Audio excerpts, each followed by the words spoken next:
StateCollege.com. I'm Nate Mink here with Ben Jones. We're wrapping up Penn State's 24-13 victory over Temple here at Beaver Stadium. Penn State then wraps up the non-con 2-2, and now they go on the road in the Big Ten play at Illinois. What's to do today first? Matt McGloin over 300 yards passing. Zach Winak, 94 yards rushing. Michael Borich at over 100 yards on purpose, receiving and rushing. Good balance, throwing, running. I think Penn State almost had 500 yards of total offense. Temple, were the opponent or not, I mean, it's a good win. O'Brien in his post-game press conference said he left a lot of points on the board.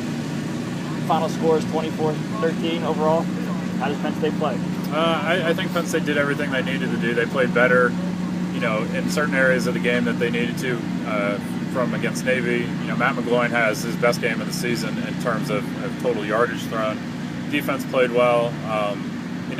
I think this is the kind of game that Bill O'Brien is looking for. There were touchdowns out there that they didn't score, but you're going to have that in every game, and it didn't come back to haunt them today. Penn State, Zordich, had some kind of knee injury in the second half. He should be okay for next week, though. It didn't sound too serious in terms of what O'Brien guessed after the game.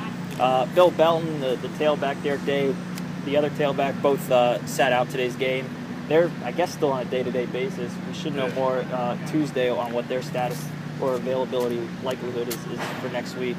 Other than that, though, I mean, Penn State gets out of here pretty clean again. They go into conference play now, kind of a mess at running back when you think about it, with Zordich's sprain or knee injury, whatever that is, and obviously Day and Belton really haven't had too much work through 4 games. But what I guess is one area of concern you have for the overall picture at this point going into the Big Ten play? I think it's got to be the running back position, just because you're going to face a lot more physical, larger defenses in the Big Ten.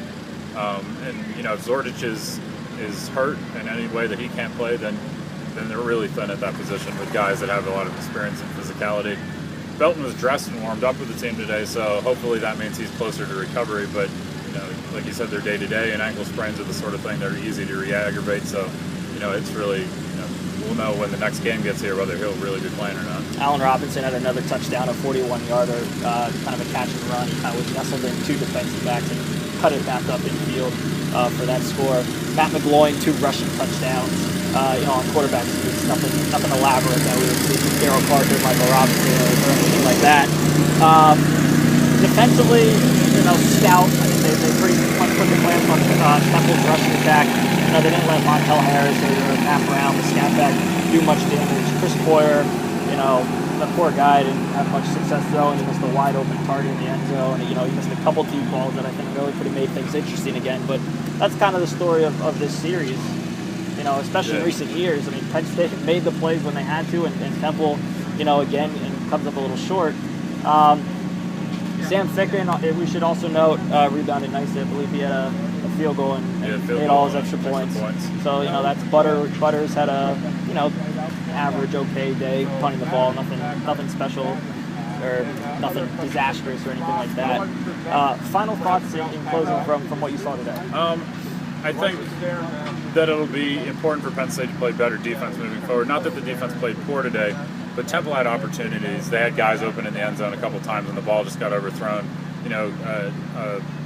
Big Ten quarterback's going to make that throw, and Penn State's going to lose games if they can't cover those guys. And that's not to say that Penn State didn't deserve to win today, because they were the better team. But the defense in the secondary will have to improve in some areas moving forward. I think that's something that's kind of got overlooked because they didn't make those passes. Yeah, I'm still fascinated by how much this team continues to evolve and how much they're going to continue to evolve as the season goes on. I mean, we've seen the defense make tremendous strides from week 1 to where they are now. Offensively, Matt McGloin, he forced a couple throws today, including, the interception was not his fault by any stretch of the imagination. It bounced off Brandon Mosby-Felder's hands and right into the Temple guy's arm. So, that one's not on Matt. He continues to elevate his play. He, like I said, threw for 318 today. He's, I believe, over 1,000 yards now in the season. He's rolling. So watching him go from where he was the last 2 years to where he is now has just been fascinating to watch.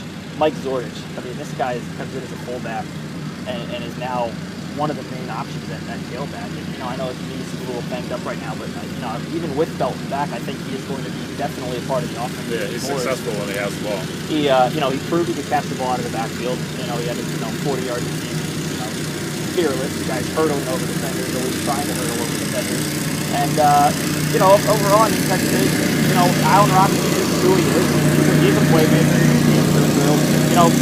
Real quick on Jordan again, the player told me after the game that he felt Jordan was underutilized in the last 3 years. So just getting guys, and we saw McLaurin on the conference call said Allen Robinson deserved a chance last year to play. So it's just very fascinating to see guys who maybe didn't play big roles in the past come to the forefront now, and you're seeing how good they are. Yeah. So, all right, we are done for tonight. Penn State again beats Temple 24-13. They still haven't lost since 1941, so you don't have to worry about that or anything. So take it easy tonight. We will see you following Wednesday's practice from the Latch practice fields. For Ben Jones, I am Nate Mink.